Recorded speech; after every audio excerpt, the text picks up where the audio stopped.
하나님이 사랑하는 딸입니다. 그리고 내가 사랑하는 아내입니다. 그러고 봅니다. 네, 나오십시오. 사실은 지금 컨디션이 조금 안 좋아요.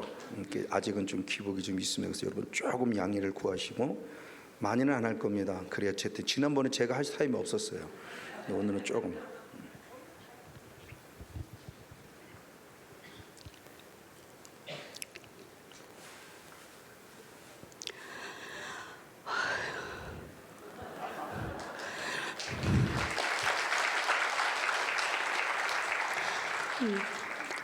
두 번째 오면 좀 달라질 줄 알았거든요. 조금 자신감 있게 당당하게 쓸 줄 알았는데 그렇지는 않네요. 아마 10번을 올라와도 마찬가지지 않을까 싶어요.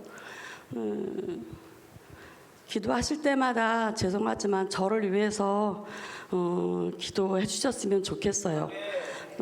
마음은 막 가 있는데 몸이 한 발짝도 못 나가는 순간들이 자꾸 생겨지더라고요. 그래서 이게 내 마음과 내 몸과 분명히 내 건데도 내 마음대로 안 되는구나 싶은 생각을 할 때가 더 많아요. 그래서 사실은 오늘 제가 이 자리에 설 수가 없어요. 제가 이 자리에 설 수가 없었고, 지난 한 주간 동안 목사님은 여기에 그 성령 치유 상태 여기에서 목사님은 일주일에 있었는데, 제가 처음으로 집에서 혼자 일주일 동안 있어봤거든요. 있어봤는데 그냥 쉬고 싶다 그래서 있었어요. 근데 그게 쉬어지지가 않더라고요. 쉬어지지가 않고 제가 어마어마한 공격을 많이 받는 거예요. 그래서 그동안에 제가 14년을 달려오면서 외부에서 오는 공격들, 그다음에 건강으로 오는 공격들, 질병으로 오는 공격들은 다 이겨냈거든요. 암도 이겨냈고, 지금 신장 투석하고 있지만 투석하는 것도 이겨냈고, 머리 종양 수술하는 것도 12시간 수술하면서 다 이겨냈는데, 아무것도 아닌 내 마음 안에서 올라오는 거를 제가 못 이겨냈어요. 못 이겨내면서 일주일 동안 제가 너무너무 많이 힘들었어요. 그 환경이 아무것도 아니었었는데 제 마음에 어떤 순간이 드냐면, 기쁨의 교회 가지 말아야지, 이게 먼저 생각이 들어요. 그러면서 목사님도 가지 말라 그래야 되겠다, 교회 성례도 하지 말아야 되겠다. 이건 내 생각 아니잖아요. 하나님이 주신 생각 아니잖아요. 근데 불현듯 이 생각이 올라와가지고 저를 힘들게 하는데 제가 이겨낼 방법이 없더라고요. 그래서 이제 그냥 목요일날 그룹까지 지내고, 금요일날 목사님을 봤는데도 하나도 반갑지도 않고 너무 힘들더라고요. 그래서 바깥에를 나갔어요. 나가서 그냥 가서 할 수 있는 게, 제가 나를 위해서 분풀이할 수 있는 게 머리 자르는 거더라고요.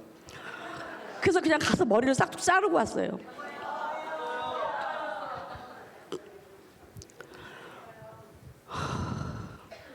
줄기가 안 잡히는 거예요.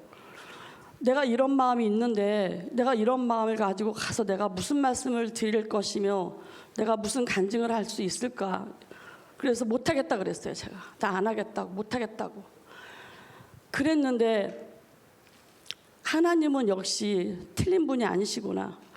금요일 기도회 때 말씀을 듣는데 그 불같은 말씀으로, 방망이 같은 말씀으로 저 마음과 생각을 깨트리시는데요. 내가 또 다시 잘못했구나. 하나님, 내가 잘못했어요. 하나님, 나 살려주세요. 저 다시 일어설 수 있도록 하나님, 나 좀 살려주세요. 그 마음으로 금요일날 울부짖고 기도하고, 근데 그 마음이 씻겨졌어요. 그 토요일날 토요 성회를 하는데 저희들 이번에는 한 50분 정도가 모이셨는데 사역을 못 하겠더라고요. 그래서 사역을 안 하고 그냥 뒤에 서 있었어요. 왜 안 했느냐? 하나님, 내 안에 아버지 마음이 없는 것 같아요. 영혼을 사랑하는 마음이 있어야지만 그 마음으로 손을 얹을 텐데 내 안에 그 마음이 없어요. 영혼을 사랑하는 그 마음이 내 안에 없는 것 같아요. 그래서 하나님, 나 못하겠어요. 아무것도 못하겠어요. 그랬는데 하나님께 순간 확 열어서 보여주시는데, 거기에 앉아 저희 이제 교회 의자에 앉아서 오셨던 그분들의 그 상태를 보여주시는데 너무너무 갈급한 모습들, 너무너무 그 목말라 하는 그 모습들을 하나님께서 확 열어 보여주시면서 너 이래도 안 할래? 내가 포기하지 않은 저 영혼들을 네가 왜 포기를 해? 내가 붙들고 있는데 네가 왜 포기를 해? 이런 말씀을 주셨어요. 그래서 하나님 저 싹군인데요. 내가 아버지 마음 없이 가면 싹군이잖아요. 다른 사람은 천국에 들어갈 수 있게 할 수 있겠지만 내가 못 들어가면 아무 소용없는 거잖아요. 우리 마지막 종착역은 이 땅에서 잘 먹고 잘 사는 것이 아니라 하나님 나라 들어가는 것이 종착역인데 다른 사람들은 사역해줘서 가게 만들어 놓고 내가 못 가면 어떻게 해요? 그건 너무너무 억울하고 너무 속상한 거잖아요.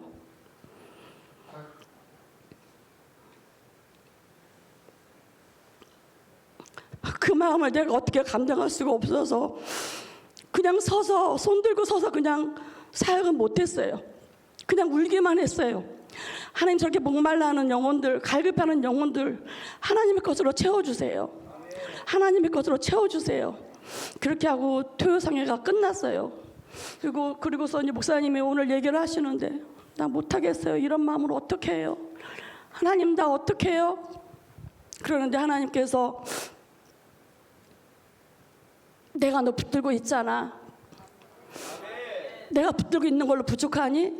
내가 너 오른손으로 내가 너를 붙들고 있잖아. 하나님 나 그래도 힘든데요. 그래도 마음이 풀려지지가 않고 마음이 많이 힘든데요. 그랬더니 갑자기 하나님께서 환상을 열어서 보여주시면서 저를 이렇게 세워주시는 모습을 보여주시면서 이렇게 세워주시면서 제 여기 엉덩이에 묻어있는 것들을 이렇게 털어주시더라고요. 털어주시면서 일어나. 그래도 힘드니? 내가 업고 갈게. 그러면서 예수님께서 저를 업고 걸어가시는 모습을 제 안에 보여주셨어요. 그래서 이게 내가 아니구나. 내가 낫다 그래서 다가 아닌 거고 내가 싫다 그래서 할 수 있는 그런 것들은 아니구나. 그런 생각으로 다시 감사한 마음으로 이 마음이 혹시 저만 있을까요? 우리 살아가면서 환경과 조건들 통해서 힘든 일이 올 때마다 마음으로 생각으로 하나님 힘들다고 외칠 때가 없을까요? 다른 분들은 안 계신가요? 저만 그런 건가요? 그래서 외부에서 오는 공격은 이길 수 있는데 내 안에서 오는 것이 이게 아무것도 아닌 것 같은데도 그렇게 힘든 부분들이 있어서 나를 쓰러뜨리기도 하고 나를 또 세우기도 하고 이런 모습이 있구나라는 생각이 되어지고 혹시 지난번 제가 간증 한번 했었던 거 들으신 분들 계실까요? 제가 똑같은 또 간증을 하기는 좀 그래서 조금만 말씀드릴게요. 저는 저희 목회 이제 26년 됐고요. 저는 15차에 왔어요. 15차 오기 전까지는 저희도 목회를 개척을 해서 목회를 잘했고 그리고 5년, 6년, 7년 동안은 30명, 40명, 50명, 60명 부흥되면서 잘 갔었어요. 잘 가다가 어느 순간 멈췄어요. 어느 순간 멈춰서 부흥도 안 되고 오지도 않고 나가지도 않고 그런 상태로 한 3년을 보냈어요. 그로부터 성도들이 갑자기 나가기 시작을 했고 그래서 저 70명 넘었던 인원들이 반타작이 됐고 반타작이 되면서 성도 한 사람이 다시 제가 동생처럼 딸처럼 이렇게 키웠던 집사님 가정이 가신다 그러더라고요. 나가시겠다는 거죠.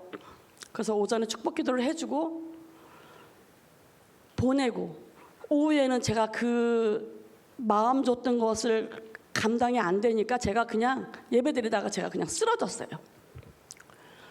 그래서 이 친구를 보내면서 너무너무 마음이 아팠고 너무너무 힘들었는데 16차에 이제는 목사님이 와서 은혜를 받고 집에 돌아가는데 목사님이 그 집사님한테 연락을 했는가 봐요.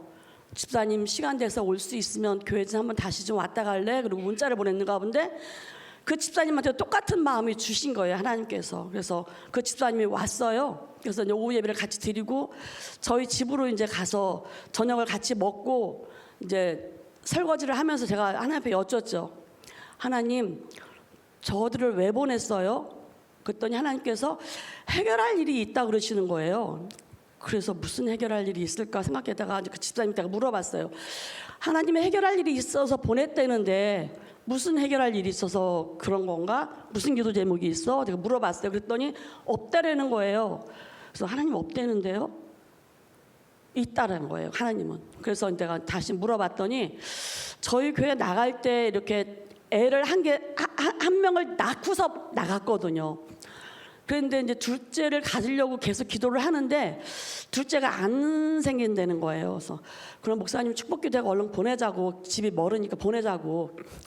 그래서 이제 목사님은 이제 머리에다 손 얹고 저는 배에다가 손을 얹대고 이러고서 이제 축복기도를 해줬고 목사님은 들어갔고 저는 배에다 손을 계속 대고 있었는데 갑자기 이 집사님 안에서 악한 영이 드러났어요.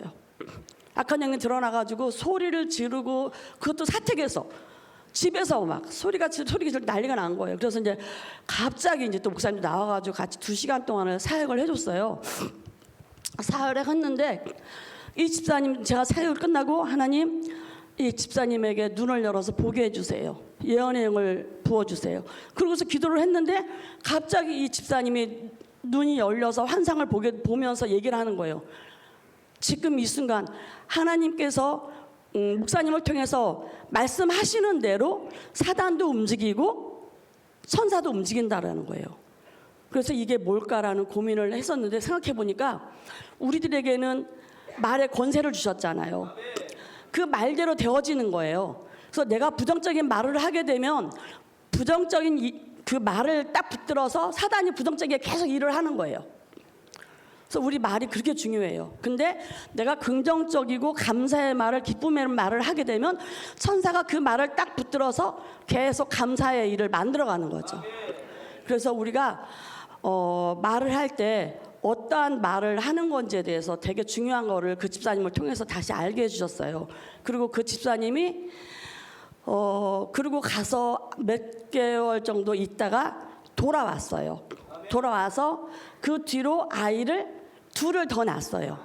그래서 응답이 되어져서 3명을 낳아서 지금은 너무너무 신앙생활 잘하고 있어요. 잘하고 있고 하나님께서 기뻐하시는 그런 모습으로 가고 있어요.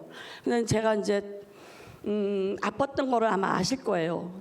저의 연약함을 하나님께서 아심에도 불구하고 하나님께서 쓰시는 부분이 분명히 있다는 생각이 들어요. 사실은 제가 지금 막 왔다 갔다 해요.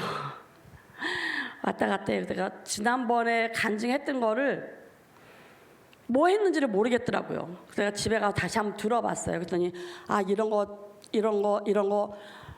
그냥 진행되는 건 일만 얘기를 했고 거기에 대한 열매를 내가 얘기를 하나도 안 했더라고요, 보니까. 그래서 말씀드리는 거는 그 나갔던 집사님이 다시 돌아왔고 아이를 가져서 너무너무 행복하게 잘 살고 있고, 또한 저희를 굉장히 힘들게 해서 목회를 그만두려고 했었던 그 집사님의 관계는 지금 그냥 같이 잘 지내고 있어요. 근데 우리는 그 집사님의 그 말 때문에 우리는 목회를 그만두려고 했었기 때문에, 근데 하나님께서는 그때 16차에 왔을 때 말씀을 주시면서 하늘에서 땅에서 묶으면 하늘에서도 묶인다는 말씀을 주시면서 풀으라고 말씀을 주시더라고요. 그래서 저희는 그 집사님한테 연락을 해서 그 집사님을 만나서 이렇게 상처받은 마음을 나도 갖고 있었고 집사님도 갖고 있었는데 우리가 잘못했다. 성령님께서 말씀을 주시는데 이게 묶여진 것들을 풀으라 그런다. 그래서 내가 먼저 집사님한테 잘못했다. 목회자가 먼저 가서 집사님한테 무릎 꿇고 우리가 상처를 주게 돼서 미안하다고, 잘못했다고 사과하면서 그의 관계에 묶여진 부분을 풀을 수 있었고, 그 다음에 또 하나는 목사님이 그 불교형이 나갔다는 얘기를 말씀을 드렸죠.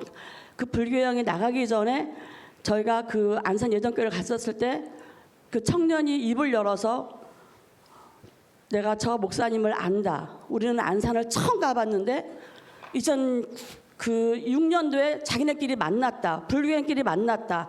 이해가 될 수 없는 얘기잖아요. 근데 난 저 목사님 알아. 목사님 항상 막 사역하는 중이었었거든요. 근데 그 청년은 우리를 못 봤어요. 사역 받는 중이었기 때문에. 근데 영적인 입을 열어서 난 저 목사님 알아. 어떻게 알아? 2006년도에 만났어. 기절할 노릇 아닙니까? 우리는 거기를 처음 가봤고 거기를 알지도 못하는데. 그러면서 그 청년이 하는 소리가 저 목사님 사역해 주지 마세요. 그러니까 이제 이옥 목사님 왜 사역해 주지 말아야 돼? 그랬더니 저 목사님 사역해 주면 우리 불교의 영 다 죽어요. 그러니까 사역해 주지 마세요. 그러니까 이제 이옥 목사님은 사역 받을래? 그러니까 안 받았거든요. 안 받고 그냥 왔거든요. 그리고 그냥 그 다음 기회가 돼서 사역을 받았는데 제가 그랬잖아요. 목사님이 여호와는 나의 목자신이라고 나가야 되는데 그렇게 되고 나니까 TV는 나의 목자신이라고 TV에 매달려져 있었어요. 목회를 그만두려고 생각을 했었기 때문에. 근데 수요일날 사역을 받고 와서 하나님께 제 눈을 열어서 보여주시는데 이 사람이 왜 이럴 수밖에 없었는지를 알게 하신 거예요. 그러니까 그 전에는 왜 목사가 돼갖고 왜 기도 안 해? 이렇게 힘들 때 더 기도해야지. 목회를 정말 때려칠 거 아니면 기도해야 되는데 왜 기도를 안 하고 왜 저렇게 TV만 보고 있는 거야? 내가 막 속상했었거든요. 그리고 혼자 철야로 내려가고 혼자 가서 기도하고 이런 상황이 있었거든요. 그런데 그 불교형이 딱 떠나고 나니까 알겠는 거예요. 이 사람이 기도를 못하게 한 게 아니라 이 불교의 영이 어둠의 영이 딱 잡고 있으니까 기도를 할 수가 없었던 거예요.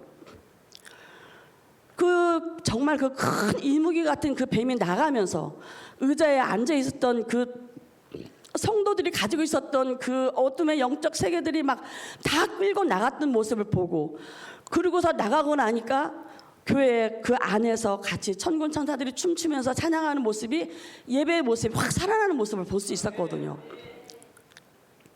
그러면서 목사님이 달라지게 되고 변화가 되어지게 되고 그러면서 TV는 나의 목자신이 했던 사람이 이제는 180도 바뀌어서 여호와는 나의 목자신이 내게 부족함이 없으리라 하면서 같이 가고 있습니다. 같이 가고 있는 도중에 그러면서도 불구하고 목사님의 개인 사역은 굉장히 많이 넓어졌어요. 굉장히 많이 넓어졌고 깊어졌고 그리고 어떤 분이 제가 집회를 나가서 그 청년이 환상을 열어서 보면서 목사님의 환상을 봤어요. 그래서 이분이 목사님 말씀 전하는데 목사님은 말씀이 목사님 입에서 나오는 게 아니라요. 목사님 말씀이 하늘에서 이렇게 줄줄이 사탕처럼 내려와요. 그래서 그것이 머리로 들어가서 입으로 나오는데 말씀이 나오는 게 아니라 불이 토해져요. 그 청년한테 그 말씀을 듣고 깜짝 놀랐어요. 그런 모습도 있었고 여러 가지로 그러다 보니까 목사님 사역이 계속 넓어져 가고는 있었어요.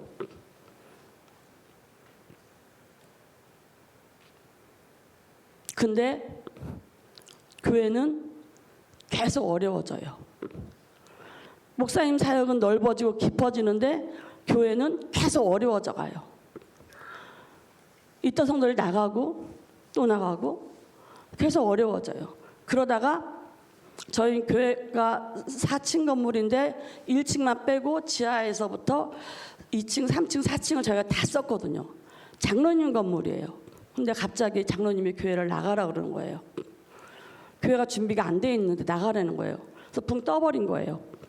그래서 교회를 구하다 못 구해서 결국은 저희가 사택으로 들어가서 예배를 드릴 수밖에 없었고 사택에서 4개월을 예배를 드렸어요. 사택에서 4개월 예배를 드렸는데 그 기간이 굉장히 많이 힘들었었어요. 이 은혜 안에 들어오면 다 잘 될 것 같으죠. 다 좋을 것 같으죠. 어려운 거 더 많아져요. 공격이 더 많아요. 훨씬 더 많아요. 몇백 배로 더 많아요. 근데 좋은 것은 9가지가 너무너무 힘든 일인데 한 가지가 좋은 일이에요. 근데 그 한 가지가 9가지를 이기고 가더라 힘이 생기더라고요. 그래서 이길 수 있는 거예요. 그래서 안양으로 저희를 잠깐 4년 동안 갔었어요. 거기 이제 목사님 건물이에요. 성결교회 이제 목사님 선배 목사님 내가 큰 교회로 가고 작은 교회가 있어서 거기로 이제 들어갔는데 거기 가서 교회가 다시가 자리가 잡혀지고 다시 부흥되어지고 집회하는 것도 자리가 잡혀져 갔는데 목사님이시잖아요. 설마 목사님이 교회를 나가라고 그럴까 싶은 생각이 들 정도로 준비가 안 됐는데 목사님이 또 나가라는 거예요. 준비가 안 됐는데요. 그래도 나가라는 거예요. 그래서 건물을 찾고 둘러보고 움직였는데 저희들한테 건물이 이렇게 쉽지가 않더라고요. 준비가 다 되어져 있었는데도 불구하고 그게 되지가 않더라고요. 그래서 건물을 결국은 계약을 못하고 사는 부분에서 어려워져서 못하고 이제 지금 있는 건물로 들어갈 수 있어서 지금 있는 건물에서는 이제 자리가 다시 교회 쪽으로는 자리가 잡혀져 가고 또 교회 성도들도 주의 말씀 앞에 온전히 세워져 가니까 교회도 든든히 세워져 가고 교회도 많이 부흥이 되어져서 지금은 너무너무 행복하고 너무너무 감사하고 코로나 기간 동안에 저희는 토요상에도 한 번도 안 빼먹었어요. 일반 예배를 10명밖에 못 드립니다. 그러면 10명만 받아서 예배를 몇 번에 쪼개서 나눠서 예배를 다 드렸어요. 그래서 제가 볼 때는 그때 하나님께서 그 모습을 기뻐 보지 않으셨을까. 예배에 소홀히 하지 않고 죽기 살기로 예배에 매진했던 모습을 하나님께서 기뻐하지 않았을까. 이제 그런 마음을 하나님 앞에 감사함을 표해요. 그래서 그 기간 동안에 재정적인 부분도 너무 많은 금액을 부어주셨고 또 그 기간 동안에 너무 많은 성도들도 몇십 명을 하나님께서 계속 부어주셔서 교회도 이제 넉넉하게 다 채워졌고 그래서 그런 부분들이 이건 내 힘으로 할 수 있는 일이 아니구나. 너무너무 감사한 모습으로 갈 수밖에 없었구나라는 생각이 들어졌고 그러면서 영적 세계가 실제라는 모습을 제가 볼 수 있었고 영적 세계가 실제인 모습이 저를 통해서 이제 나타나기 시작을 하는 거예요. 한쪽에서는 아브라함이 이삭을 지고 올라갈 때 그 심정이 어땠을까요? 아마 1m만 남겨놓고 못 갔어 포기했었으면은 아마 하나님께서 예비해 놓으신 축복도 못 받았었을 거예요. 제가 그런 입장인 거죠. 저희는 많은 집회를 다니다 보니까 목회자 부부들을 더 많이 만났고 목회자 부부들을 많이 만나다 보니까 목사님 사모님들이 부부 아닌 부부로 살아가는 부분들을 너무 많이 봤어요. 성도들 앞에서는 씩 웃고 친한 척 했는데 뒤돌아서서는 남들보다 못한 그런 부부관계들 부부 되어지는 목사님들을 너무너무 많이 봤어요. 그래서 생각했던 게 우리 목사님 사모님들만 따로 모여서 한번 울고 웃고 뒹굴어 보자. 그래서 사무성회를 시작을 했어요. 그래서 저하고 신정님 사모님하고 저하고 둘이서 이제 사무성회를 준비를 해서 사무성회를 했어요. 그래서 한 7, 80명 모여서 너무너무 재미있게 너무너무 감동스럽게 잘했어요. 그 사모님들 너무너무 행복해했고 저희들도 너무 행복해했고 근데 그리고 그 다음 주에 제가 건강검진을 받았는데 암이라고 진단을 받았어요. 1차 끝나고 2차, 3차 준비해놨는데 1차에서 머물러 버린 거예요. 근데 암도 제가 검사했었을 때는 그냥 별거 아니게 생각을 했어요. 하나님 이걸 통해서 뭔가 하나님이 또 하실 일이 있나 보다. 기쁨으로 받자. 그래서 기쁨으로 저는 그거를 받았거든요. 그래서 검사하고 치료하고 저는 거의 3기까지 간 상태. 이쪽 팔을 여기 그 임표선까지 다 떼어낼 정도로 심각한 상태까지 갔었거든요. 그래서 저는 항암도 많이 했고 방사선도 많이 했고 계속 기도받고 그래서 이거에 대해서 암이라는 것에서 무섭게 생각을 안 했기 때문에 금방 치료가 된다고 생각을 했었어요. 그래서 2년 정도 거쳐서 이제 항암이랑 방사선 다 끝나고 이제 좀 이제 할만하겠다. 그래서 이제 다시 또 성에 막 바쁘게 시작하고 여기도 계속 오고 외부 성에도 나가고 해외도 나가고 정신없이 하고 있었는데 다시 또 문제가 저한테 다시 공격이 다시 또 왔어요. 근데 그게 신장이에요. 그러니까 그 약물로 인해서 왔던 그 부분이었기 때문에 어떻게 안 되더라고요. 그래서 한 2년 정도를 계속 병원으로 다니면서 계속 검사하고 체크하는데도 계속 나빠지기는 하는데 좋아지진 않더라고요. 그래서 결국은 안 돼서 투석을 할 수밖에 없는 상황이 됐어요. 근데 그게 벌써 2년 됐네요. 2년 됐어요. 그래서 입원해서 추석할 수 있도록 그렇게 해놓고 나왔어요. 나왔는데 더 놀라운 일은 제가 집에 와서 좀 누워 있는 상황이었었는데 이제 집사님한테 전화가 왔어요. 울면서 전화가 왔어요. 하나님께서 자기한테 감동을 줬대요. 그리고 목사님한테 기도 받으면서 제가 들었을 때는 목사님한테 울면서 기도하면서 제가 이렇게 하겠습니다라고 얘기를 했다는 거예요. 그래서 저한테 그 얘기를 다시 하는데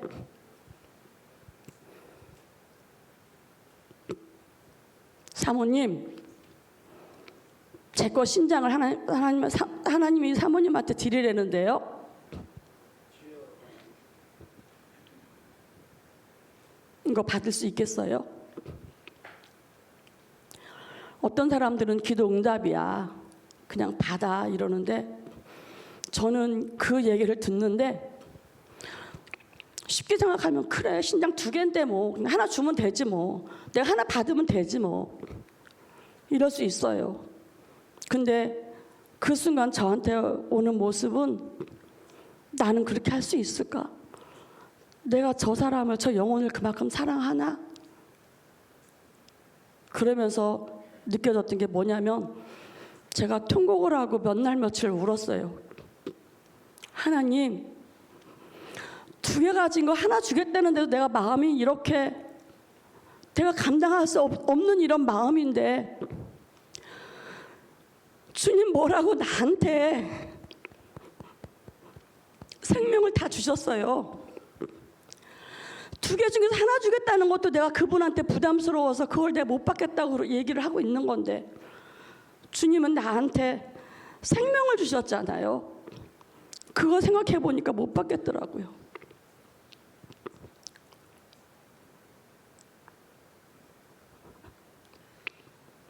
그래서 몇 날 며칠을 울다가 제가 집사님한테 그랬어요. 집사님 고마워. 근데 내가 지금은 감당할 수 있으니까 내가 감당할 때까지 한번 해보고 나중에 정 내가 못 감당해서 해야 될 때 같으면 내가 집사님한테 얘기할게. 그때도 지금처럼 똑같은 마음이면 변하지 않고 하나님 주신 마음이 똑같으면 그때 가서 한번 생각을 해보자. 다시 한번 기도해보자. 제가 이 말씀을 왜 드리느냐면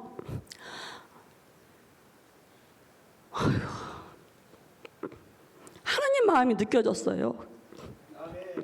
하나님이 당신 아들 예수가 겟세마네에서 기도할 때 그 모습을 보셨을 거 아니에요. 그 모습을 보셨을 때 하나님 마음은 어땠을까? 아버지의 마음은 어땠을까? 그럼에도 불구하고 하나님은 귀를 막으셔야 됐었고 눈을 감으셨어야만 됐었던 그 하나님의 마음은 어땠을까? 십자가에서 못 박히면서 하나님을 찾았을 때 그 예수님의 그 음성을 주님의 귀를 막으시고 눈을 닫으시고 십자가에 그 내 아들을 죽일 수밖에 없었던 그 하나님의 마음은 어땠을까? 나는 거기에 합당한 모습에 가고 있는 건가? 아니요. 나 조금 아픈 거 하나님 나 아파요, 나 힘들어요 했지. 그 예수님의 그 아픈 모습이 나한테로 다 안 와지잖아요. 그래서 울 수밖에 없었어요. 그래서 그 마음 때문에 지금도 내내 기도하고 있어요. 하나님 마음 달라고 기도해요. 전 능력 달라고 기도하는 것이 아니라 하나님 마음 달라고 기도해요. 이 마음이 없으면 나는 사꾼이라서 그럴 수가 없어요. 너무너무 억울한 마음을 가질 것 같아요. 천국에 못 가면. 그래서 그 마음으로 다시 한번 기도해요. 우리 모두가 목회자들 다 똑같잖아요. 영혼을 사랑하는 마음 똑같고 내 손끝에 가시만 찔려도 아프다 그러는데 성도가 아프다 그럴 때 그 아픔이 내 아픔으로 와 닿지가 않을 때가 있어요. 그러면 속상하잖아요. 아프잖아요.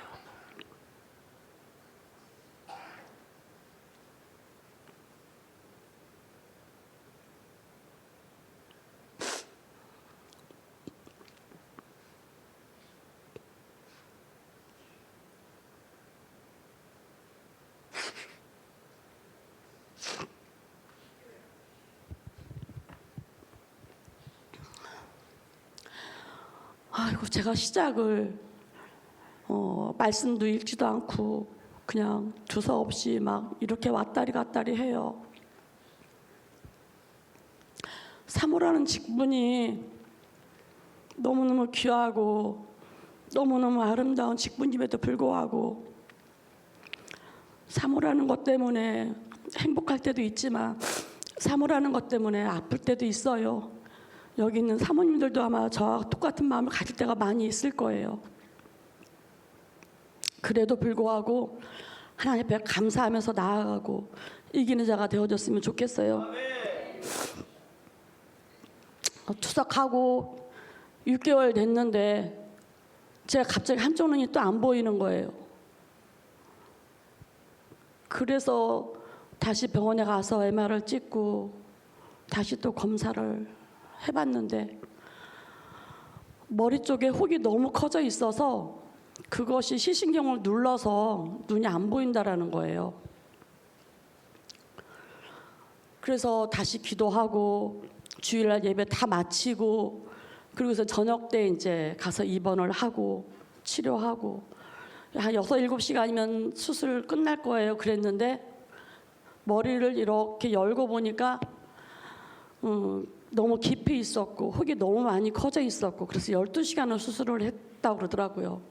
전 병원이 너무너무 지금도 무섭고 두려운 공간인데 수술실로 내려갈 때부터 기억이 안 나요. 그 두려움이 있거든요. 제가 처음에 암 수술할 때 그 차가운 공기에 바닥에 묶여 있어서 누웠던 그 기억이 있어요. 그래서 굉장히 무섭고 두렵거든요. 그래서 이번에 또 어떻게 하지 그랬는데 이게 너무너무 다행인 것은 제가 수술실로 내려가서 수술했던 기억이 하나도 없어요. 그래서 그 두려움을 못 느꼈어요. 눈 뜨고 깨어보니까 중환자실. 수술 잘 됐다고 그랬고 12시간 수술했다 그러더라고요. 그러면서 팔다리 묶여있는 모습만 제가 이제 중환자실에서 깨어서 받고 퇴원을 했고 잘 지냈어요. 또 제가 이번에 느낀 거는 뭐냐면 제가 3개월 전에 간증을 했는데 간증하고 나가니까 너무 많은 사람들이 나도 투석해요. 나도 힘들었어요. 나도 암이었어요. 이렇게 같이 공감하시는 분들이 너무너무 많았었어요. 그러면서 너무 많이 은혜가 됐어요. 제가 아픈 것 때문에 은혜가 됐다면 그것도 또 감사할 일이긴 하지만 근데 제가 그 3개월 전에 간증을 하고 나서 그 3개월 동안에 굉장히 많이 공격을 받았잖아요. 그래서 은혜가 되어지니까 공격이 같이 오는구나. 저희 아까 말씀드리다 말았는데 성회했잖아요. 저희 사모성회 했잖아요. 1차 사모성회를 했잖아요. 사모성회를 주둔했던 저하고 신영주 사모님하고 둘 다 공격을 굉장히 많이 받았어요. 둘 다 이 사역을 못 나올 정도로 공격을 많이 받았어요. 그 사모님도 이제 조금 회복이 되어져서 이제 다시 나오기 시작을 하는 거예요. 그래서 저희가 그때 사모생활을 했었던 거는 사모가 살아야 교회가 산다. 사모가 행복해야 목회자 가정이 행복하고 교회가 행복해다. 이런 모토를 갖고 했었거든요. 그래서 많은 사람들이 회복이 되어졌는데 저희는 뭐예요? 저희 둘은 그렇게 됐잖아요. 그래서 그것 때문에도 되게 많이 힘들어 했었거든요. 근데 그것도 보니까 또 이 또한 지나가리라. 이것도 지나가더라고요. 하나님께 견딜 수 있는 힘을 주시더라고요. 또 이겨보자 싶은 생각이 되어지더라고요. 그래서 잘 이겨왔거든요. 근데 이번에 내가 또 느꼈던 게 뭐냐면 내가 간증했던 것들이 혹시 은혜가 되었었나? 그래서 이런 건가? 그 성회 끝나고 갑자기 머리 수술했던 데가요. 막 또 너무 아픈 거예요. 막 칼로 쑤시는 것처럼 아픈 거예요. 한 일주일을 그냥 기도만 받았어요. 집에서 그냥 목사한테 기도만 받고 견뎠어요. 견디다가 안 되겠길래 이제 막 눈까지 너무 많이 아파서 다시 병원에 갔더니 대장포진이래요. 근데 전 대장포진 주사를 맞았거든요. 그 대장포진이 와갖고 일주일 동안 고생했잖아요. 그리고 나서 얼마 안 돼서 지난주에 그랬구나. 지난주에 제가 새벽에 목사님 새벽 예배 가고 저는 잠깐 일어났는데 그냥 쓰러진 것 같아요. 쓰러졌는데 기억이 없고 몰랐는데 아침에 일어나 보니까 팔뚝이 이것도 얼마나 감사해요. 내가 만약에 머리가 부닥쳤으면 갔을 거 아니에요. 그냥 쓰러졌는 것 같아요 보니까. 그러니까 아마 침대 어디에다 부닥친 거 아닌가 싶어요. 그래서 일어나 보니까 여기 팔, 여기 다리 이런 데가 다 이렇게 새카맣게 다 멍들었더라고요. 그것도 잘 이겼어요. 외부에서 오는 거는요 다 이겼어요. 질병도 다 이겼어요. 이건 아무것도 아니야. 다 이겼어요. 근데 이제 지난주 일주일 동안 제가 못 이겼다 그랬잖아요. 마음에서 오는 게 못 이겼다 그랬잖아요. 근데 없어요. 이길 수 있는 방법은 말씀밖에 없어요. 기도밖에 없어요. 제가 잠깐 교회 안에 평안함을 보고 제가 잠깐 느슨해진 거죠. 느슨해지면서 사람의 모습을 보게 되니까 순간 그 틈을 준 거예요. 사단은요 공격적으로 막 크게 오지 않아요. 조금만 틈을 줘도요 금방 확 타고 들어오거든요. 그 틈을 타고 들어왔을 때 내가 생각을 딱 쳐내야 되는데, 짓밟아야 되는데, 아 그러네 이제 이러면은 이제 그냥 내가 먹혀 들어가는 거죠. 내가 지고 들어가는 거죠. 그래서 이런 모습을 봤을 때 하루하루 사는 게 우리는 쉽지가 않구나. 하루하루 사는 게 하나님의 은혜 아니면 살 수가 없구나. 하나님이 기적과 같이 내가 널 오른손 붙들어 줄 거야. 너 그래도 힘드니? 내가 너 업고 갈게. 이런 하나님의 손을 놓치면 우리는 구제불능이에요. 어디로 갈 데가 없어요. 여기 오신 분들도 아마 환경과 조건들이 좋았으면 아마 여기 오셨겠어요? 살고 싶어서 오신 거잖아요. 저희도 살고 싶어서 왔거든요. 그래서 제가 그랬어요. 금요일 날 하나님 나도 살고 싶어요. 나 다시 살려주세요. 이렇게 하나님 앞에 소리 질렀거든요. 소리 지르고 기도했었거든요. 그래서 이제는 다른 게 없어요. 감사로 이겼던 부분들을 다시 감사로 만들어가고 그 감사를 통해서 또 감사를 낳을 수 있는 말의 능력, 말의 권세, 영적 세계가 실제다, 움직인다. 그래서 지금은 성도들을 볼 때 성도를 안 봐요. 성도 안에 계시는 예수님을 봐요. 그래야 이제 안 쓰러져요. 성도는 성도고 목회자는 목회자거든요. 그래서 성도 안에 있는 예수님을 보면 내가 위로가 되어지게 되고 힘이 되어지게 되고 아 하나님 나를 이토록 사랑하시는구나. 하나님 이분들을 통해서 이렇게 채워주시는구나. 그래서 제가 잠깐 동안 재정적인 것도 교회에 넉넉하게 되고 저 개인적으로도 넉넉하게 되게 되고 나누니까 한 개를 나누니까 두 개를 주시고 10개를 주신 하나님을 내가 누리고 느끼면서 너무 잠깐 편안함을 누렸을 때 그렇게 놓친 거거든요. 그러니까 매 순간순간마다 생각을 통해서 마음을 통해서 놓치지 않고 늘 이기면서 승리하면서 그렇게 갔으면 좋겠습니다. 제가 너무 조사 없이 막 왔다 갔다 해서 너무너무 죄송하고 저도 또 무슨 말씀을 드렸는지도 지금 저도 기억이 하나도 안 나요. 어쨌든 힘내셨으면 좋겠어요. 마지막까지 가는 거는 그냥 이 또한 지나가리라. 좋은 것도 지나가고 힘든 것도 지나간다. 참고 견디고 인내하는 거. 저는 11년을 고통받았거든요. 11년을. 2번을 쫓겨났죠. 저 암 수술했죠. 신장 투석하죠. 머리 수술했죠. 이런 부분들이 계속 있었어도 끄떡없이 가잖아요. 끄떡없이. 그때는 한 번도 원망을 안 했어요. 지금도 원망은 안 해요. 한 번도 원망 안 하고 감사함으로 이길 수 있었거든요. 그러니까 그렇게 잘 견디시고 지금 내가 힘들다고 주저앉는 것이 아니라 힘들수록 더 여기도 오시면서 은혜 자리에 가시면서 잘 이기고 승리하셔서 좋은 열매를 보셨으면 좋겠습니다. 감사합니다.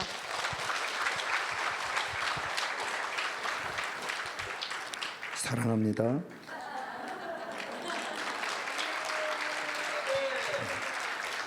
누구 닮아가는 것 같아. 나보고 맨날 설교길 도 어디 30분 하는데 15분도 했어. 어쨌든 저도 빨리 끝내고 또 기도 들어가야 그 다음 시간을 진행할 것 같습니다. 저는 고등학교 1학년 때부터 목사님의 명령에서 성경을 읽기 시작하고 그때부터 지금까지 1년에 1독은 이제 필히하고 정독과 더불어 계속 말씀을 읽으면서 어렸을 때부터 나름대로 성경을 읽으면서 느낀 게 구원이구나. 그리고 구원받은 자는 예배가 참 중요하구나. 이게 고등학생 눈에 보인 겁니다. 내용이나 뭐 이런 걸 잘 모르겠는데 구원이 중요한 거고 예배가 중요한 거라 생각해서 제가 신학교를 가고 싶지 않은데 갔다고 그랬죠. 어머니 때문에.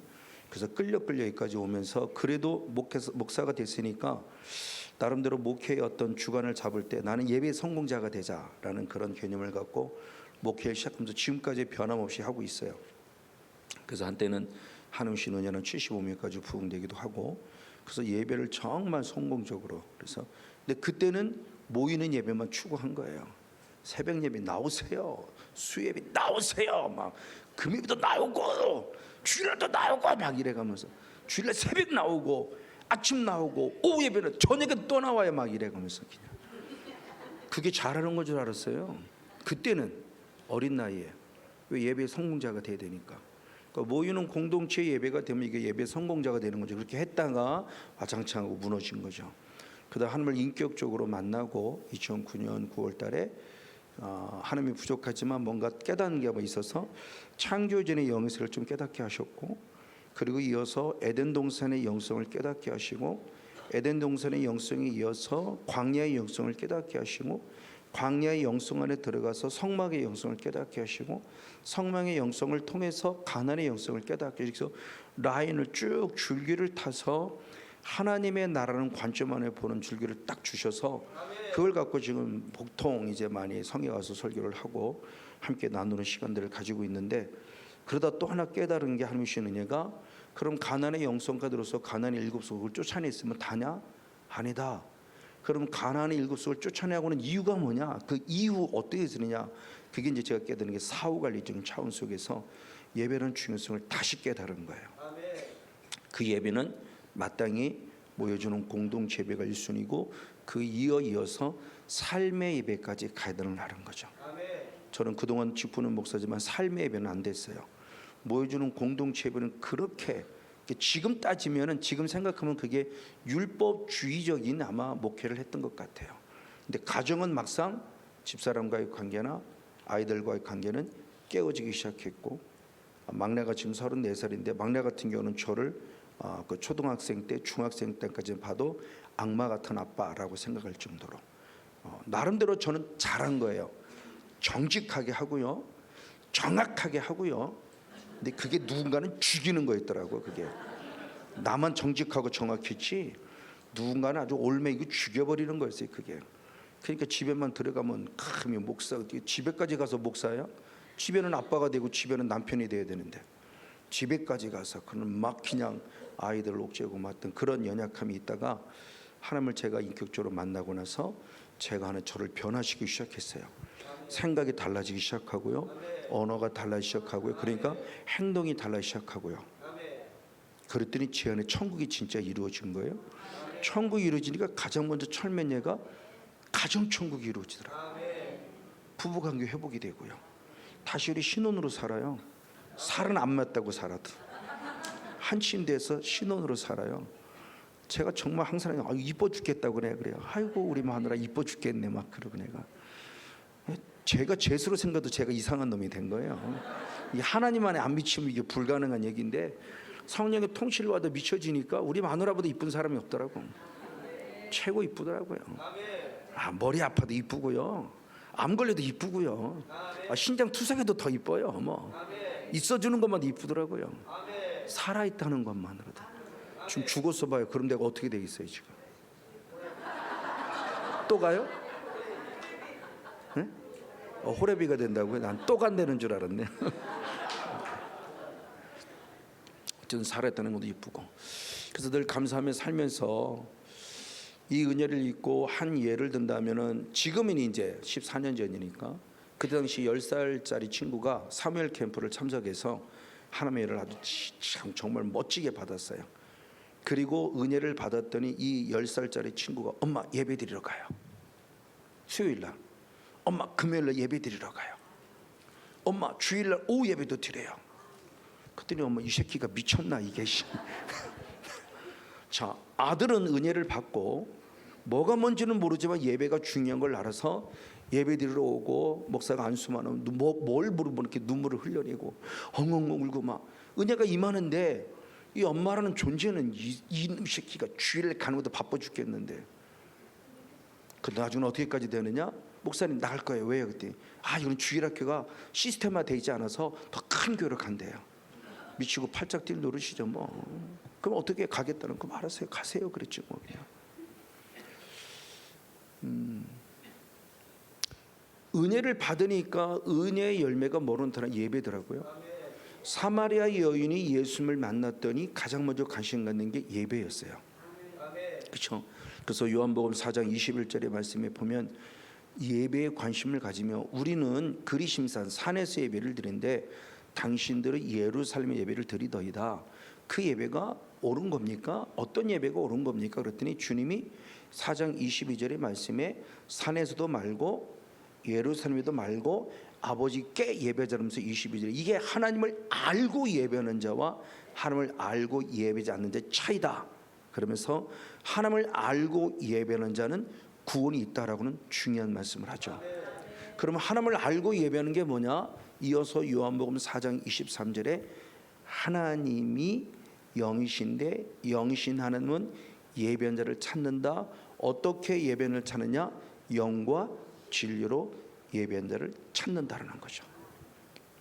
자, 제가 이 부분을 모르는 사람 아무도 없어요. 다 알아요. 그럼 영과 진리로 예배하는 게 과연 무엇일까라는 부분을 잠시 한번 빠른 속도로 한번 생각해보고 잠깐 말씀을 나누고 기도해보길 원하는 거예요.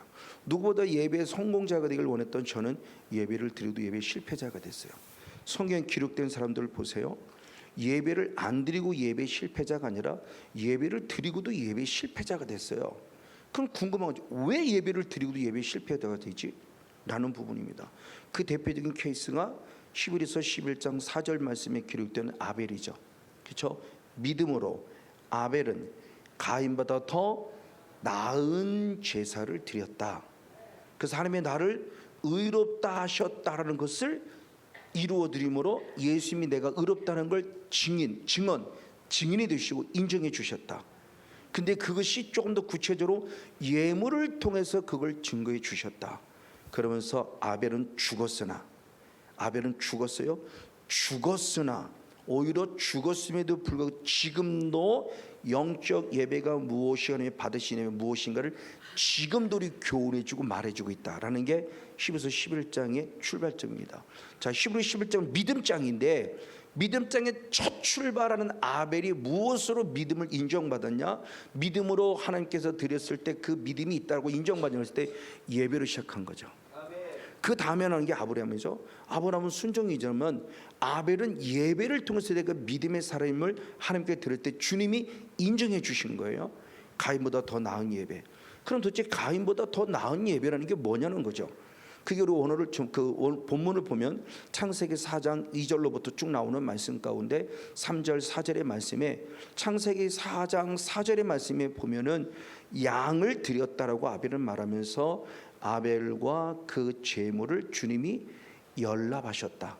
지금은 받으셨다. 옛날 성경은 연락하셨다. 주님이 흠양하시고 받으신 거예요. 그리고 5절에 들어가서는 가인과 그 제물을 받지 않으셨다라고 그래요. 자, 저도 그랬지만 그 전의 개념은 예물에 자꾸 관심을 가졌어요. 예물을 받으셨고 예물을 받지 않으셨다는 관심을 가졌는데 물론 틀린 건 아니지만 성경적으로 보면 정확하게 아니에요. 다시 4장 4절을 보면 아벨과 제물을 받으셨어요.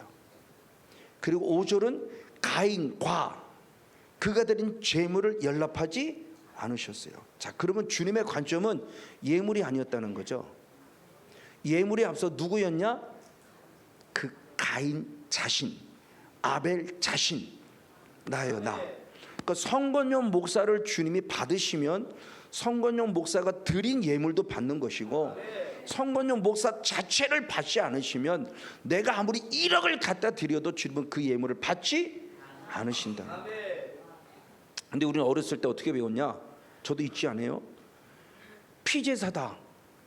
아벨은 피제사이기 때문에 주님이 받았고 가인은 피제사가 없기 때문에 안 받다. 이렇게 보고 듣고 배웠어요. 지금도 그렇게 목사님 하시는 분들 방송 보니까 있더라고요. 틀린 얘기는 아니에요. 그러나 정확하게 맞는 얘기도 아니에요. 왜냐하면 히브리서 1장 참 이사야 1장 12절의 말씀에 보면 주님은 이미 피에 무엇했다? 배불렀다고 그래요. 나는 너희들이 드리는 번제에 배불렀고 나는 너희들이 드린 그 피에 이미 배불렀다. 나는 너희들이 드린 그 피를 절대 기뻐하지 않는다. 그럼 왜 피제사를 안 받으시나요? 그러면 아벨이 드린 제사는 피제사이기 때문에 받으신 게 아니라는 거죠. 그럼 방금 얘기한 대로 뭘 받았냐? 아벨 자신을 받으니까 그들은 제물을 받은 거고 가인 자신을 받으니까 하나님이 그 예물을 안 받으신 거예요. 나 자신이에요. 나 자신. 내가 먼저 드려줘야 돼요. 그래서 이 대표적인 인물이 교회가 마게도냐 교회입니다. 그래서 고린도서 8장 5절의 말씀을 보면 누구보다 돈이 많은 고린도 교회가 예루살렘 교회를 돕겠다고 선교 헌금하겠다고 구제 헌금하겠다고 그러놓고 헌금 안 해요. 근데 찢어질 정도로 가는 극한 가난 속에 있는 마게도냐 교회는 헌금을 드려요. 근데 헌금을 드렸다는 걸 자세히 여기는 게 아닙니다. 자, 이 말씀을 한번 읽어보시겠습니다. 고린도서 8장 5절. 고린도서 8장 5절 시작. 우리가 바라던 것뿐 아니라 그들이 먼저 자신을 주께 드리고 또 하나님의 뜻을 따라 우리에게 주었도다. 아멘. 먼저 누구를 드렸다? 자신. 그러니까 마게도냐께서는 자기 자신을 드렸기 때문에 그가 드린 예물도 받으셨음을 바울이 기뻐하고 하나님께 영광 돌리는 거죠. 먼저 나 자신을 드렸어요. 그래서 쉐마라는 교육에서도 신명기 6장 4절 이후의 말씀에 잘 들으라 쉐마죠. 그러면서 5절을 보니까 마음을 다하라, 그리고 뜻을 다하라, 그리고 힘을 다해라. 그래서 여호와를 사랑하라예요. 그 예물을 드리라가 아니라요. 주님이 나 자신을 받으려고 내 마음을 받고요, 하나님을 향한 거룩한 뜻을 받고요, 하나님을 향한 나의 거룩한 믿음의 힘을 받는다. 그리고 네가 드릴 때 네가 드린 예물을 받겠다죠. 그래서 저는 그 성향도 그렇지만 지금도 찬양할 때만큼은, 기도할 때만큼은, 그리고 설교할 때만큼은, 그리고 사역할 때만큼은 마음을 다해야 돼요. 그래야 내 찬양을 받으실 거 아니에요. 그래야 내 기도를 들으실 거 아니에요. 듣든 말든 뭐 그냥 하니, 그런다고 기도가 돼서 응답받는 게 아니었더라는 거죠. 지금도 저는 변함이 없어요. 정말 하나님 앞에 내가 다른 거 부족해도 이 마음만큼만큼 내가 뺏기지 말자, 이 중심만큼은 뺏기지 말자, 이것만큼 간절하게 지금도 갖고 있다는 겁니다. 나를 받으셔야 찬양도 기도도 헌신도 충성도 가볍게 받으시고 심는 대로 거둔 축복이 내려오는 거죠. 그 영적 원리를 지금 깨닫는 겁니다. 그럼 여러분 기도하는 자세가 달라질 거예요. 찬양하는 자세가 달라지고요, 말씀 듣는 자세가 달라질 거예요. 졸세가 어디 있습니까? 여러분 육신의 피곤함 때문에 그냥 졸고 있다고요? 하면 성경 그렇게 말하고 있지 않아요. 이사야 28장 7절의 말씀에 술 취했어요. 이사야 28장에서는 술 취했다고 그래요. 근데 똑같은 말씀이 이사야 28장 8절 이후로 가면은 너희가 술 취한 게 아니다, 놀라지 말라고 영에 세를 때 너희들에게 잠자는 영이 임했기 때문에 술 취한 거라고 정확한 영적 원리를 알려줘요. 우리 세상의 술은 취하지 않았어요. 세상의 술은 취한 거 진짜 독주라고는 뭐 그런 걸 취하지는 않았어요. 그러나 세상의 가치에 취해 있어요. 사람 수가 많아지는 목회에 취하고 있어요. 흔히 말하는 건물을 잘 지은다는 이런 부분 속에 취해 있어요. 물론 제가 만난 하나님은 그런 것 같지 않았어요. 저도 건물을 살 수 있는 기회가 2번씩이나 있었는데 기가 막히게 막혔는데 처음에는 마귀가 막는 건 줄 알았는데 아닌 걸 나중에 깨달았어요. 그리고 지금껏 다 내려놨어요. 사람 수 부흥되는 거 내려놓고요, 그리고 코로나기랑 집사나 이건들은 정말 예배에 올인했고요. 그랬더니 부흥해달라고 안 해도요, 때가 되니까 주님이 결국 부흥의 은혜를 이루어 주시더라고요. 그래서 깨달은 거예요. 아, 하나님이 하시는 거구나. 내가 사람 수를 채워달라고 부흥회들 그렇게 기도해도 그게 안 되고, 건물을 달라고도 안 되더니 오히려 반대로 다 내려놓고 주시는 예 감사하고 오늘 주원에 최선을 다하고 충성했더니 사람도 보내주시고 재정도 보내주시고, 그래서 지금 3층도 저희가 구입했고요, 지금 기도하고 있어요. 그것도 4층 건물인데 옛날에 건물도 4층 건물 1층만 빼고 다 했는데 지금 1층을 주시옵소서 기도합니다. 월세가 되게 많이 나갑니다. 내가 옛날엔 그랬어요. 그 월세를 내 미쳤어? 선교하고 말지 그랬거든요. 근데 내가 미쳐서 하는 게 내가 지금 하고 있더라고요. 1, 200이 아닌 걸 월세를 지금 내고 있어요. 근데 그게 그때는 미친 줄 알았는데 그것도 하나님이 하게 하시니까 되더라고요. 그게 감당이 다 되더라고요. 그게 은혜 가운데 이게 이런 것도 주님이 하시는 거구나. 그럼 왜 건물을 안 줬을까에 대한 모습을 지금도 계속 주님께 여쭤보면서 주님 기도하고 있죠. 그래서 한번 주세요. 이제는 그렇게 기도하네요. 하나님이 알아서 해주세요. 그럽니다. 이제는 주실 때 되면 주시겠죠. 그러나 작으나 크나 저는 최선을 다하겠습니다. 헌신합니다. 어떤 이런 모습이 하나님께 나아가는 모습에 제 모습에서 하나님께 온전히 드려지는 모습인데 이것을 결국 뭐냐? 로마서 12장 1절 말씀에서 뭐라고 그랬는가? 이게 바로 너희 몸을 소마죠. 지정의라는 소마. 이 몸을 하나님이 기뻐하는 거룩한 산 제물로 드리는 것이다. 그것이 내가 하나님께 드릴 영적 예배다. 삶에 대한 예배죠. 모여주는 공동체 예배야, 삶의 예배야. 자, 그러면 이렇게 예배가 드려야 되는데, 그러면 잘 알도록 가인은 왜 예배를 연락하지 않으셨지? 그 답을 사도 요한이 발견했어요. 요한일서 2장 12절 이 말씀도 한번 읽어봅니다. 요한일서 2장 12절, 3장 12절 죄송합니다. 요한일서 3장 12절. 예, 같이 한번 읽습니다. 시작. 가인같이 하지 말라. 아멘. 그는 악한 자에게 속하여 그 아우를 죽였으니 어떤 이유로 죽였느냐? 자기의 행위는 악하고 그 아우 행위는 의로우니라. 자, 가인같이 하지 말라. 지금도 주는 메시지라는 거예요. 그렇죠? 수천 년 했던 가인의 사건이 끝남이 아니라 지금도 성목사 너 가인같이 하지 마. 그럼 가인이 왜요? 가인은 누구에 속했다? 악한 자에게 속했다. 그래서 누구를 아벨을 못했다? 죽였다. 아벨을 죽였기 때문에 악한 자에게 속한 게 아니에요. 이미 악한 자에게 속했기 때문에 아벨을 죽였어요. 네 행위는 그 행위는 늘 무엇해요? 악해요. 그러니까 동생 아벨을 시기 질투 미워하는 겁니다. 저놈의 새끼만 하나님은 저놈의 새끼만 사랑해. 왜 나는 사랑 안 하는 거야? 가인도 아는 거예요. 왜? 내가 누구에 속했어요? 악한 자. 그럼 악한 자가 누구냐는 거죠. 우리는 너무나 잘 압니다. 마귀란 존재를 알아요. 그걸 잘 설명하기 하나님 나라 비유로 설명하는 네 가지 바건대 길가밭이죠. 그래서 마태복음 13장 19절의 말씀에 악한 자가 와서 들은 말씀을 빼앗았어요. 이거 똑같이 설명하는 게 마가복음 4장 15절의 말씀에서는 사탄이 즉시 왔어요. 말씀을 듣자마자 즉시 와서 우리에게 들은 말씀을 빼앗아 갔어요. 그런데 누가복음 8장 12절은 아까 목사님은 누가복음 8장 15절 설명했는데 그건 옥토고 길가밭은 뭐냐? 마귀가 왔다. 왜 왔다? 말씀을 빼앗으러 왔다. 왜 빼앗았다? 왜 빼앗았다고요? 말씀 뺏기니까 구원을 받지 못해요. 그냥 교회 열심히 나가니까 구원받은 겁니까? 아니요. 여러분 성경을 잘 한번 읽어보세요. 창세기 12장에 아브라함을 불러내고 예배를 드리고 창세기 14장 11절까지 드립니다. 창세기 12장부터 14장까지 아브라함이 구원받았습니까? 구원받지 못한 자입니까? 창세기 12장에 있는 아브라함, 14장까지 11절까지 드린 아브라함, 예배까지 드린 아브라함, 구원받은 자입니까? 구원받지 못한 자입니까?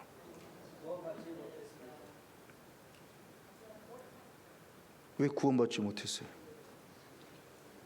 예배 드리는데 예배 드리잖아요. 감사하다고 가나안까지 가서 그 11조까지 드리잖아요. 구원받았나요? 구원받지 못했나요? 그런 거 물어보지 말아요. 자꾸 뭔가 그러니까 맞아요. 구원받지 못했어요. 아무리 예배를 드려도 구원받지 못했고요. 아무리 11조도 구원받지 못했어요. 왜? 15장 6절에 가서 구원받아요. 여호와를 믿으니 의롭다 여기심을 받아요. 언제? 15장에 가서. 그 12장부터 14장까지는 하나님이 놓지 않고 붙잡고 있는 부르심의 과정이고 택하신 과정이지만 아직 의롭다는 과정은 아니라는 거예요. 예배를 드려도요. 11조를 드려도요. 우리가 지금 그러고 있지 않는가라는 겁니다. 지금 그 얘기를 하고자 하는 거예요. 자, 악한 자가 결국 누구냐는 겁니다. 말씀 빼앗아서 구원받지 못하게 하고 있어요. 그러면 구원의 가장 기준은 믿음이 구원인데 그 믿음의 핵심이 결국 뭐냐? 하나님의 말씀이라는 거죠. 그래서 로마서 10장 9절 10절 말씀에 너희가 입으로 신하 예수를 주라 신하여 구원을 얻고 그리고 마음으로 하나님께서 나를 죽은 자에서 살리고 있을 믿으면 구원을 얻고 입으로 신하여 구원을 이루고 마음으로 믿어 구원에 이른다고 그랬을 때 그 9절 10절에 앞서서 8절의 말씀을 보면 그냥 믿습니다가 아니라 그냥 예수를 주로 신한다가 아니라 바로 로마 10장 8절의 말씀이 뭐였냐? 말씀이 내게 심히 가까워 말씀이 내 입에 있고 내 마음에 있으니 내 입에 있는 말씀으로 예수를 주로 시인할 때 구원을 얻고, 내 마음에 있는 말씀을 통해서 나를 위해 죽으셨고 나를 살리셨음을 믿어야 그게 구원이라는 거죠. 그럼 믿음 없는, 말씀 없는 구원? 아니에요. 누가 와서 뺏는다? 마귀가. 왜? 구원받지 못하게 하려고. 근데도 말씀을 안 읽어요. 저는 누구보다 말씀 읽는 걸 강조하는 목사인데, 저희 교회에 아주 큰 교회에서 나름대로 25년 동안 큰 교회에서 나름대로 목사님 잘 섬기던 어떤 한 분이 오셨어요. 권사님이. 그 가족이 다 왔어요. 너무너무 감사한데, 제가 계속 설교하면서 저는 예를 든 거예요. 장로님이 돼가지고 권사 성경 한 번도 안 읽었더라, 20년 권사래도 성경 한 번 안 읽었더라 라고 했더니 그분이 되게 찔렸대요.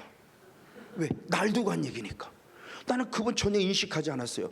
나는 감히 저희 교회 성들이 성경을 한 번도 안 읽었다는 생각도 못하는 목사니까 당연히 성경은 10독 이상 있을 거고 20독 이상 있을 걸 저는 당연히 믿고 있어요. 근데 한 번도 안 읽었어요. 아이고 주여 그러시네. 근데 마음이 찔린 거예요. 작년 1년 된 겁니다. 그래서 작년 11월 달부터 그 설교를 듣고, 그때부터 지금 6월 달까지 벌써 7독 했어요. 한 달에 한 번씩. 왜? 내가 그런 여자였다는 거예요. 직분만 권사라고 25년 신앙생활을 했지 성경 한 번도 읽어본 적이 없다는 겁니다. 그런 말씀이 없는데, 믿음의 근거가 말씀인데 내가 말씀도 읽지도 않으면서 어떻게 그렇게 해요? 그래서 제가 저희 교회 단톡방에 그런 내용을 썼어요. 내가 성경을 읽지도 않으면서 목사의 설교만 듣는 사람은 목사의 제자가 되지만, 목사님의 설교를 들음에도 불구하고 내가 성경을 읽으면 나는 진짜 예수님의 제자가 된다. 그렇죠?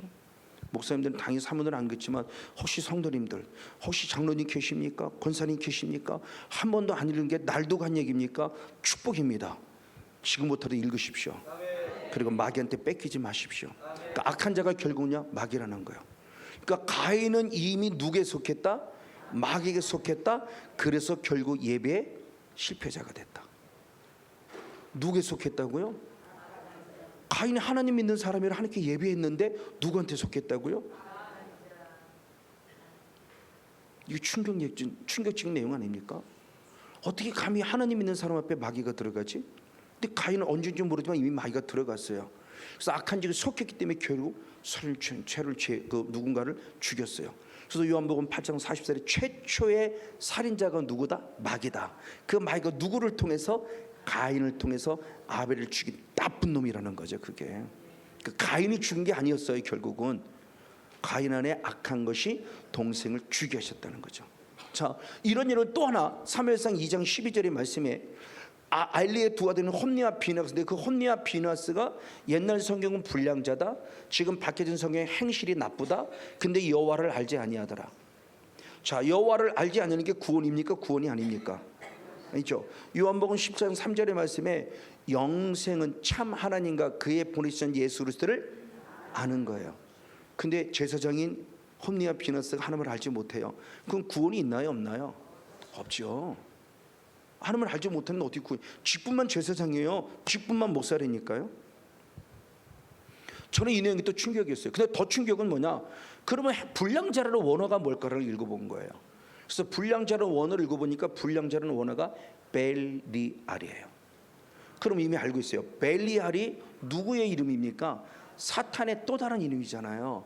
그래서 고린도서 6장 15절 말씀도 주님이 사도 바울도 그리스도와 벨리 어찌 조화를 이루겠냐 말하며 그리스도를 대한 반대적인 입장에서는 존재를 벨리알을 얘기했어요. 사탄인데 사탄의 또 다른 이름으로 별칭으로 벨리라고 한 거예요.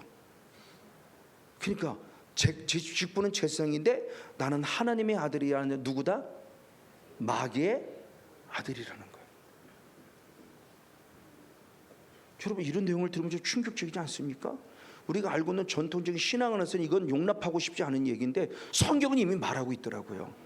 저도 이런 게 뒤늦게 은혜 받고 이런 게 보여지고 이제 깨달아지는 거예요. 이것 봐라. 가인의 악한 적에 속했다고?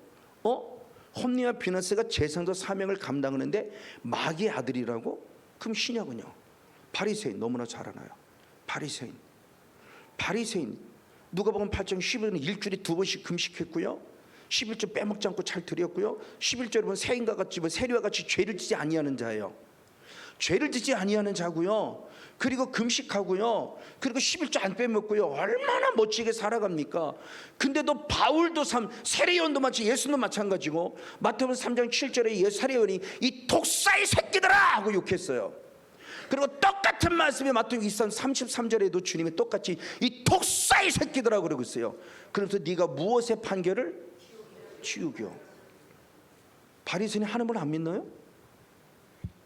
바리새인 하나님을 안 믿는 사람 불신자입니까? 근데 어디 간다고요? 누가 얘기했습니까? 그래요. 예수님이 얘기했어요.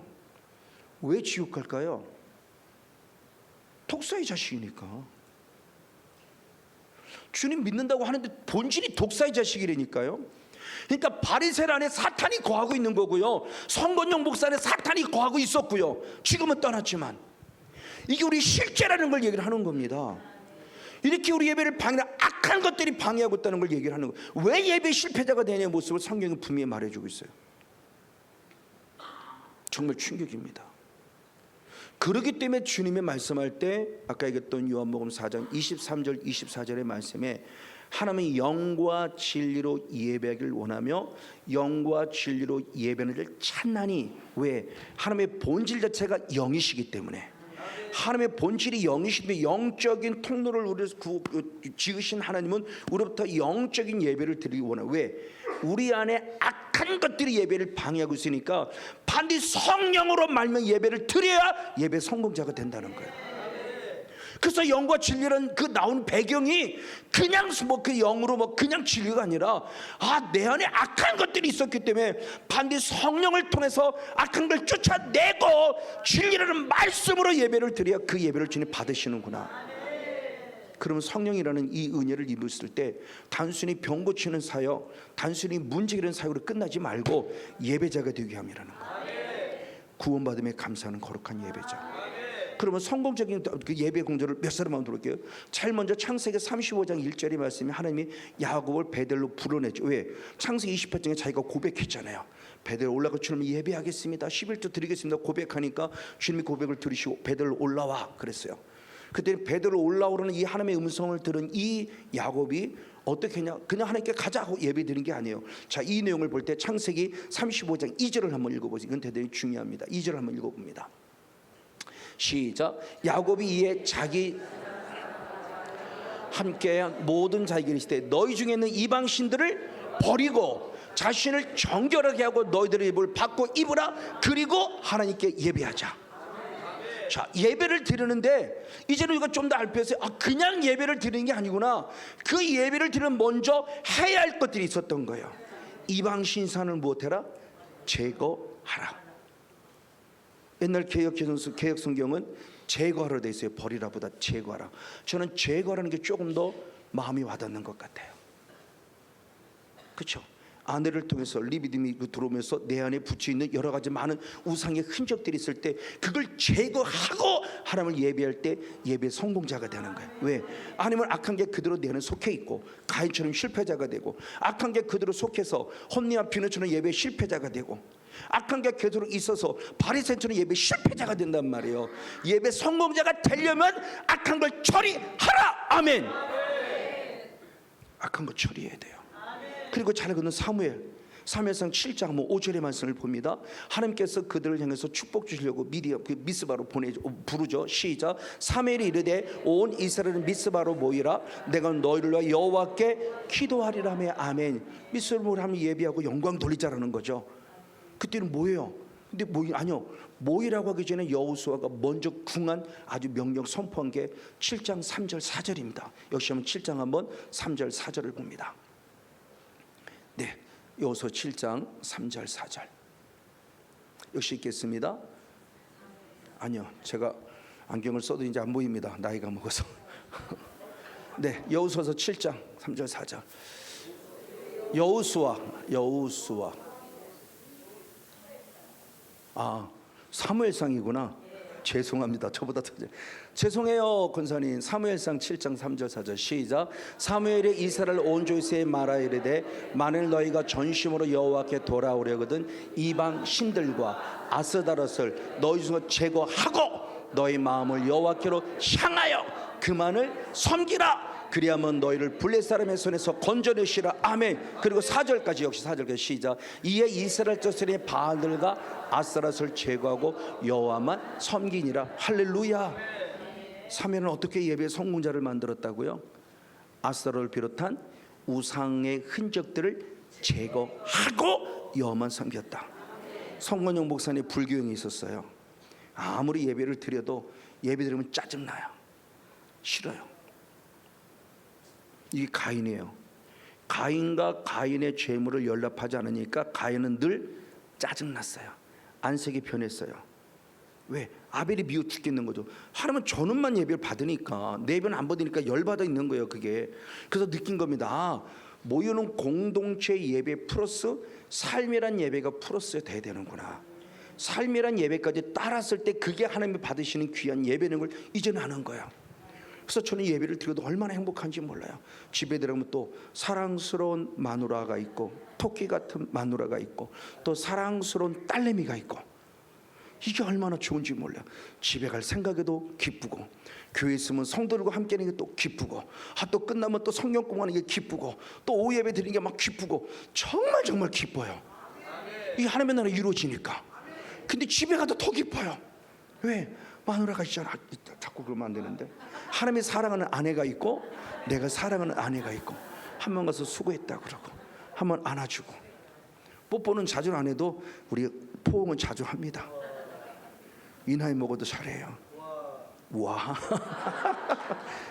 사랑스러워서 그게 흘러가고요. 또 남편의 영성이 아내에게 흘러가서 아내에게 힘이 되주고 어떤 이 귀한 예배의 모습을 보면서 대표적인 왕이 요시야 왕이에요. 8살의 왕이 됐지만 약 18년 정도가 지난 이후에 아주 귀한 그럴 때 첫 번째 성전 청소를 하죠.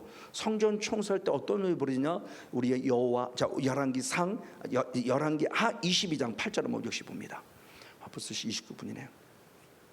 열왕기하 29장 8절 22장 8절 시작. 대제사장 hil기야가 서기가 사반에게 이르되 내가 여호와의 성전에서 율법책을 발견하노라 하고 hil기야가 그 책을 사반에게 주니 사반이 읽으니라. 성전 청소하다가 hil기야 제사장이 하나님의 숨겨져 있는 성전을 발견. 왜냐하면 그의 할아버지 므낫세가 므낫세의 아버지 시스기야는 하나님의 은혜 가운데 다윗처럼 주님을 기쁘게 드는데 므낫세는 그걸 다 깨트려 버리고 다시 산당을 모시러 막 그렇게 했잖아요. 그때 누군가가 하나님의 그 여호와의 그 언약궤 옆에 있는 그 성전을 창경 책을 아마 어디서 숨겨뒀던 것 같아요. 그것까지 없애버릴까 싶어서 그걸 그의 손자 요시야를 통해서 성전 청소하다가 hil기야가 발견한 거예요. 그리고 그걸 요시야 왕이 읽는 겁니다. 그리고 너무너무 통고 속에 읽고요. 그리고 더 나아가 백성들과 함께 읽습니다. 그러면서 어떤 사건이 벌어졌느냐? 자, 먼저 한번 읽을 때 우리 열왕기하 23장 21절 말씀을 봅니다. 23장 21절 시작. 왕이 뭇 백성에게 명령하여 이르되 이 언약 책에 기록된 대로 너희 하나님 여호와를 위하여 유월절을 지키라. 자, 언약책, 이 숨겨 있었던 언약책, 이 율법에 기록된 대로 뭐를 찾자? 유월절 예배 회복이에요. 근데 이 예배 회복이 되려면 어떻게 되냐? 그 다음에 또 한번 24절 말씀을 봅니다. 24절 시작. 요시야가 또 유다 땅과 예루살렘에 보이는 신접한 자와 점쟁이와 드라빔과 우상과 모든 가진 것을 다 제거했으니 이는 대상 hil기야가 여호와의 성전에 발견한 책에 기록된 대로 율법의 말씀을 이루려 함이라. 아멘. 자, 율법에 기록된 대로, 언약책에 기록된 대로, 말씀에 기록된 대로 유월절을 지키자, 유월절을 찾자, 예배를 회복하자. 근데 그것만이 아니다. 우상 숭배의 흔적을 제거하자. 왜? 마지막 가인으로 율법에 기록된 대로 말씀을 이루는, 이게 진리에 의한 예배죠. 그러니까 영과 진리라는 예배가 이전에 악한 이나 존재가 있으면 알고 있기 때문에 반드시 성령적으로 싸워 이기는 가운데 성경이 원하고 말씀이 원하고 하나님이 원하는 대로 드려지는 예배를 드리자. 자기 소견에 오른 예배가 아니고요. 요시야가 이래서 성공적인 예배를 드려요. 대표적인 몇 사람은 얘기했습니다만 시간상 이게 실제라는 거예요. 지금요. 왜 하나님의 언약을 통해서 지금 뭐를 하고 있냐는 겁니다. 주님이 사무엘을 통해서 일하셨고, 주님께서 아벨을 통해 일하셨고, 지금 요시야 왕을 통해 일하고 계시네. 이게 뭐지? 이게 야곱을 통해 뭐를 일하고 계시지? 예배 드리라, 예배 드리라고 명령했는데 예배 드리는 명령에 따랐을 때 야곱의 반응, 사무엘의 반응, 그리고 요시야 왕의 반응, 이게 뭐지? 우상의 흔적을 제거시키는 거구나. 그래서 제 안에 불경이 떠나고 나니까 저는 제가 전에 가장 먼저 예배가 살은 거예요. 그러니까 예배가 저는 얼마나 좋은지 몰라요. 저는 영이 실제로 믿고 있기 때문에. 맞습니다. 짧은 시간에 조금 더 우리가 좀 빠르게 말씀을 전했습니다만, 저와 여러분 다시 한번 우리가 한번 나를 돌아보면서 나는 주님 앞에 진정한 예배 성공자인가? 내 찬양이 살아있나? 내 기도가 살아있나? 내가 말씀이 살아있나? 말씀을 듣는 자 나의 모습은 어떤가라는 부분. 이게 영의 실체 속에 있는 거구나. 이게 그냥 이야기가 아니구나. 그냥 사람이 모였다고 예배가 아니구나. 내가 얼만큼 마음을 다하고 목숨을 힘을 다하고 있는가. 그래서 성령이 도우시는가. 그리고 성경이 원하는 예배를 드리고 있는가. 아니면 내 손으로들이 예배를 드리고 있는가. 육도 치유되시고 환경도 열어주시고 모든 조건도 은혜 가운데 풀리기를 축복합니다.